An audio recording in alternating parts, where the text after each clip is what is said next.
안녕하십니까.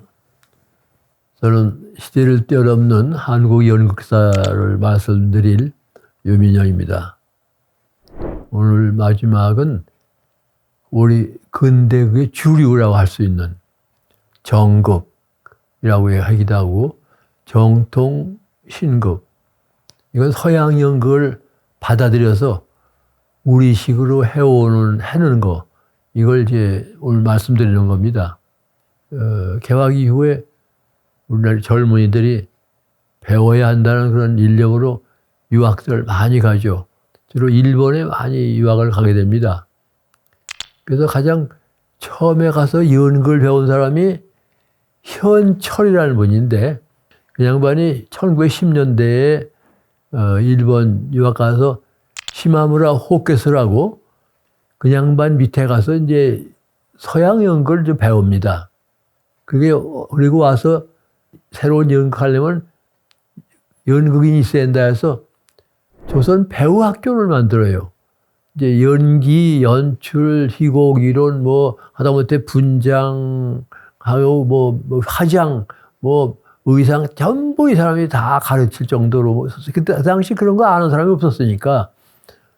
그리고 가령 이제 김우진이라든가 홍해성, 조명희 이런 사람들이 동경 유학하면서 그런 걸 배웠는데, 그 사람들이 일본에서 여러 가지를 체험하면서 조선에서도 이게 본격적인 서양 연극 그런 걸 해야 되겠다. 그래서 극예술협회라는 걸 조직했는데, 그게 1920년인데, 자, 그럼 협회 만들어서 뭐 하냐. 그럼 유럽의 희곡을 공부하고, 그 다음에 여름방학에 우리 아마추어 극단 만들어가지고 조구에 가서 계몽운동 하자 해가지고 동우의 순회극단을 만드는 게 그 1921년입니다. 거기에 유명한 소프라노 가수 윤심덕이가 가담합니다. 그러다 보니까 소위 소인극, 아마추어 연극이 그 당시 전국적으로 일어났어요. 젊은 사람들이 다 연극을 몰랐지만 다 만들어가지고서 그런 걸 했습니다. 그런 붐이 일어났죠. 30년대 들어와서 동계 제대로 공부한, 문학을 공부한 사람들, 유치진이라든가, 홍해성, 서항석 이런 사람들이 본격적인 서양 근대극을 우리가 수입해서 그걸 이 땅에서 정착시키자 해가지고 만든 게 극예술연구회입니다. 1932년도인데, 이 사람들도 한 8년 정도 하다가 결국 다 막을 내리고, 그러고서 이제 해방을 맞습니다. 해방을 맞으니까 이제 제일 먼저 문제가 뭐냐. 극장이 필요하다. 이제 우리나라 조선 사람이 지은 극장, 동양극장 하나, 그것도 민간이 운영하고 제대로 된 극장이 없다. 그래서 제일 먼저 한 것이 국립극장운동입니다.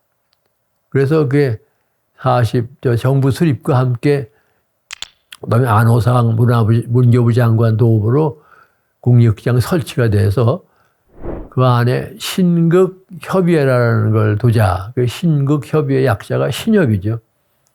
그다음에 이제 원술랑이라는 웅혼한 신라시대 얘기를 이제 레파토리로 해서 4월 달에 막을 엽니다.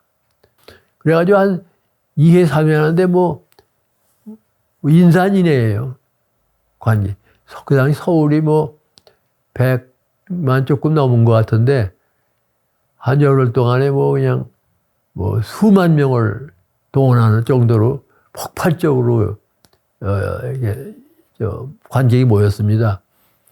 근데 불행하게 6.25 전쟁이 나면서 국립극장도 문을 닫고 대구로 내려가 다들 피난 가고, 피난지에서 신협을 민간 극단으로 다시 복구한 사람이 연출가 이해란입니다. 그러니까 6.25 전쟁 중에도 극단이 끊어지지 않은 게 신협이 하나 있었기 때문에 정극의 명맥이 이어진 겁니다. 그러나 신협이 쭉이에요. 그 다음에 이제 57년 휴전이 되면서 국립극장이 대구에서 서울로 올라오는데, 그때부터 본격적으로 국립극단이 생긴 겁니다, 이게. 그 다음에 이제 이게 전극의 큰 줄기인데, 이 대학에서 대학 그거 하던 젊은 사람들이, 의식 있는 사람들이, 야, 우리 연극이 이게 신여 뭐 국립극장 거기서만 이게 뭐 저런 연극 해도 되겠냐. 새로운 연극도 연구운동 하자. 이래서 동인제 시스템 극단들을 만들었어요. 돈 걷어서 똑 동등하게 권한을 갖고 동등하게 활동하자. 이게 동인제 시스템인데 그게 이제 60년대 일어났어요. 국립극단 줄기와 동인제 시스템의 젊은 극단들 줄기. 이 두 줄기가 이제 가게 됐습니다. 저거 70년 들어서 연극에 큰 변화가 생겨요. 어떤 변화냐? 정부에서 창작을 육성한다고 1979년에, 76년에 대한민국 연극제를 만들고, 그 다음에 70년에 실용극장이 에쿠스라는 공연을 함으로써 폭발적인 인기를 끌어. 그 다음에 이제 추성웅이가 빨간 피터의 고백이라는 또 1인극을 하게 돼. 이게 또 폭발적인 인기가 있어. 근데 문제는 11.6 사태가 나면서 그 잠깐 바짝하던 연극이 다시 또 이게 침몰하게 돼. 그렇게 쭉 내려갔는데 새로운 연극 흐름이 생기는 게 바로 이게 뮤지컬이다 하는 겁니다, 이게. 김종필 씨가 경제 발전은 문화예술이 뒷받침돼야 된다. 그래서 예그린 악단이라는 걸 창단합니다. 1966년에 세종문화회관에서 배비장전을 극화한 살짝이 없어요라는 뮤지컬, 창작 뮤지컬을 합니다. 이게 굉장히 히트했어요. 그런데 70년대 가면 이제, 그 예근 악단이 장충동의 신축 극장이 개관하면서 장충동의 큰 무대를 채우려면 그런 음악극이 필요하니까 그래서 이름도 국립가무단으로 명칭도 바꿉니다. 예근 악단이 국립가무단으로 더해요. 그 다음에 70년대 후반에 아주 연걸 실용극장 창의 멤버이기도 했던 극작가 김희경이 현대극장이라는 걸 만들어가지고 뮤지컬을 주로 합니다. 그래서 77년도에 빠담이라는 뮤지컬을 했는데, 창작 뮤지컬을 했는데 그것이 이게 굉장히 또 히트를 했어요. 그러니까 그 여세를 몰아서 현대극장이 또 뮤지컬을 주도해 나갑니다. 이렇게 이제, 미국 브로드웨이 그 번역극만 그냥 수입해가지고 하는 게 아니라 이제 창작 뮤지컬도 굉장히 필요하겠다. 그래서 젊은 연출가 윤호진이 극단 에이콤을 만들어가요. 거기서 명성황후를 이제 창작 뮤지컬로 만들어가지고서 그걸 가지고 미국 뉴욕에 가서 도전하죠. 상당히 붐을 일으키면서 젊은 여긴 뮤지컬 배우들이 자동적으로 양성이 됐어요.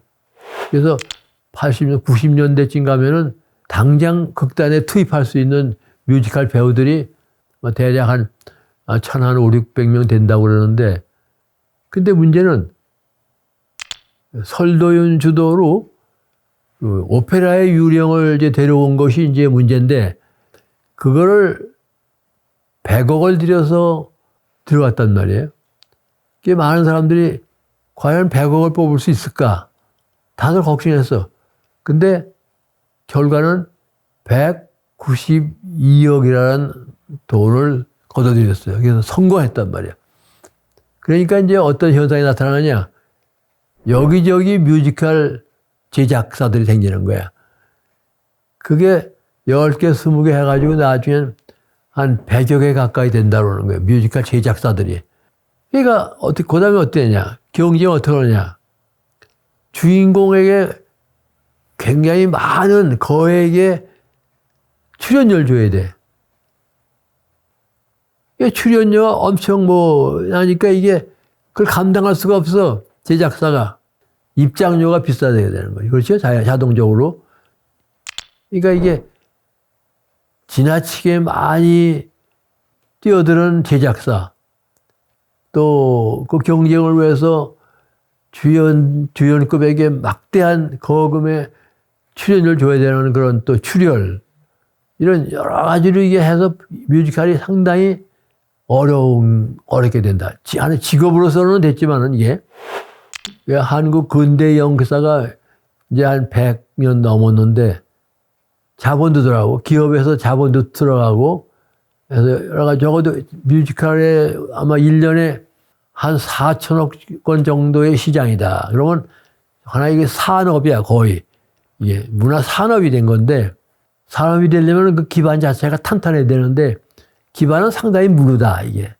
너무 구멍이 많고 이런 것이 그나마 100년 만에 직업 연극이 이제 대대로 자리를 잡아가는데 여러 가지 결함들이 많다. 이걸 어떻게 극복해야 되느냐 하는 것이 이제 한국 연계 과제라 그렇게 생각합니다.